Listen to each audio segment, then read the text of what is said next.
Hello everyone, welcome to my YouTube channel.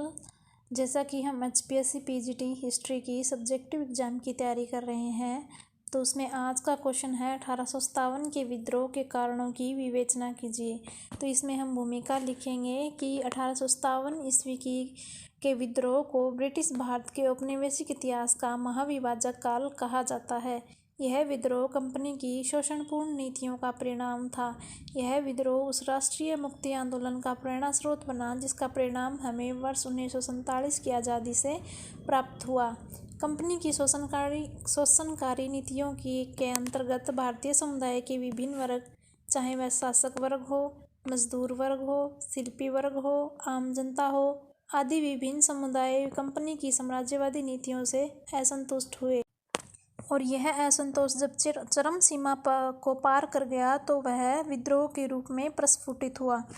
तो 1857 के विद्रोह के कारण हैं राजनीतिक कारण, सामाजिक सांस्कृतिक कारण, आर्थिक कारण, सैनिक कारण और तात्कालिक कारण। तो सबसे पहले हम करेंगे राजनीतिक कारण। 1857 की क्रांति के निम्नलिखित राजनीतिक कारण बने। साम्राज्य विस्तार की नीति के अंतर्गत नवाबों, शासक वर्गों के अधिकार छीन लेने से कंपनी के विरुद्ध आक्रोश का बढ़ना। सेकंड पॉइंट है वेल्जली की सहायक संधि प्रमुख राजनीतिक कारण माना जाता है। और डलहौजी की जो व्यपगत व हड़प नीति है, जिसे गोद निषेध प्रथा भी कहा जाता है, जिसके अंतर्गत सबसे पहले सतारा, फिर संबलपुर, झांसी, नागपुर जैसी रियासतों को हड़पने के कारण इन रियासतों का कंपनी के विरुद्ध आक्रोश उत्पन्न हुआ। भारतीय शासकों की उपाधियां, पेंशन, करार आदि समाप्त करने के कारण आक्रोश उत्पन्न हुआ। मुगल शासकों के प्रति अपमान व दुर्व्यवहार भी राजनीतिक असंतोष का कारण बना। फिर आता है सामाजिक सांस्कृतिक कारण। कंपनी की विभिन्न नीतियों से भारतीयों में इस भावना को बल मिला कि उसकी सभ्यता व संस्कृति खतरे में कैसे हैं। जैसे अंग्रेजों की नस्लवादी नीति, जिसके अंतर्गत नस्लीय भेदभाव को संरक्षण दिया गया। 1813 के एक्ट के तहत ईसाई मिशनरियों को भारत में आने की आज्ञा व धर्म प्रचार की छूट देना। भारतीय समाज में हस्तक्षेप की नीति, जैसे सती प्रथा, विधवा पुनर्विवाह आदि। धार्मिक निर्योग्यता अधिनियम, इसके अंतर्गत धार्मिक ईसाई धर्म ग्रहण करने वाले लोगों को अपनी पैतृक संपत्ति का हकदार माना गया, साथ ही उन्हें नौकरियों में सुविधा भी दी गई। अगला पॉइंट है आर्थिक कारण।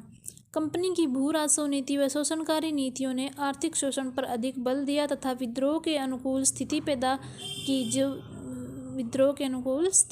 की जो 1857 के विद्रोह का कारण बनी। जैसे स्थायी बंदोबस्त प्रणाली, रेयत व महालवारी प्रणाली, इन सभी में भू राजस्व की दर जो है वो उच्चतम थी, जिससे किसान जो है वो ऋण के जाल में फंस गए और जमींदारों महाजनों ने कंपनी के एजेंट के रूप में किसानों का भरपूर शोषण किया।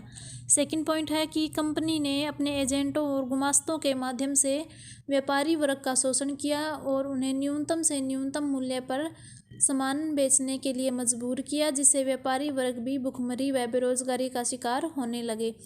और अगला पॉइंट है कृषि का वाणिज्यकरण।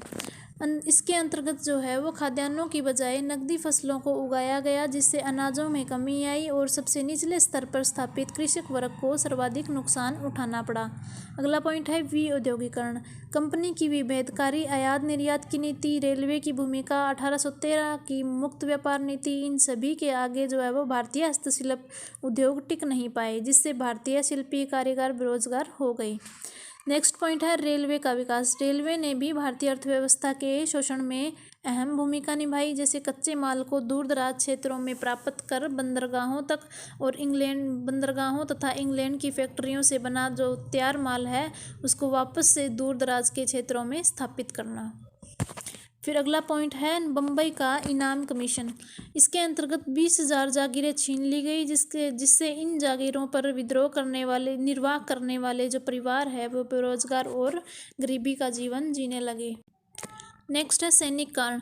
कंपनी का भेदभाव व नस्लवादी रवैया वेतन भत्ते, पदोन्नति, अवकाश, पेंशन आदि में भेदभाव किया गया था। 1854 में डाक सेवा अधिनियम के तहत भारतीय सैनिकों को दी जाने वाली डाक सेवा समाप्त कर दी गई।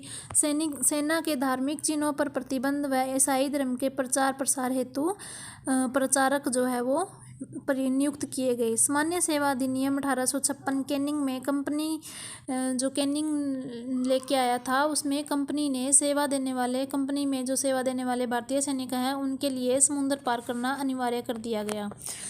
लास्ट पॉइंट आता है तात्कालिक कारण का। इसमें मोस्ट इम्पोर्टेंट पॉइंट ये बनता है कि चर्बी वाले कारतूसों के प्रयोग की अफवाह फैलना और ब्राउन बेस के स्थान पर एनफील्ड राइफल का प्रयोग करना, जिसमें कारतूस का यूज होता था जिस पर गाय व सूअर की चर्बी लगी हुई होती थी। निष्कर्ष में लिखेंगे कि 1857 की क्रांति का विद्रोह ब्रिटिश शासन के इतिहास में एक अभूतपूर्व घटना थी, जिसके कारण भारतीय समाज में कई वर्ग एकजुट हुए। यहाँ एक बात ध्यान रखने योग्य है कि चर्बी वाले कारतूसों का प्रयोग वास्तव में कोई कारण नहीं था, लेकिन यह वह समय या वह कालखंड था कि कंपनी की विभिन्न शोषणकारी नीतियों की वजह से समाज का अलग अलग वर्ग आक्रोशित था और ऐसी परिस्थिति में छोटी सी घटना भी बारूद में चिंगारी का काम कर सकती है, और उसने किया भी। अगला क्वेश्चन हम 1857 की क्रांति की प्रकृति व स्वरूप और उसकी प्रमुख घटनाओं का वर्णन कीजिए, ये वाला क्वेश्चन करेंगे। धन्यवाद।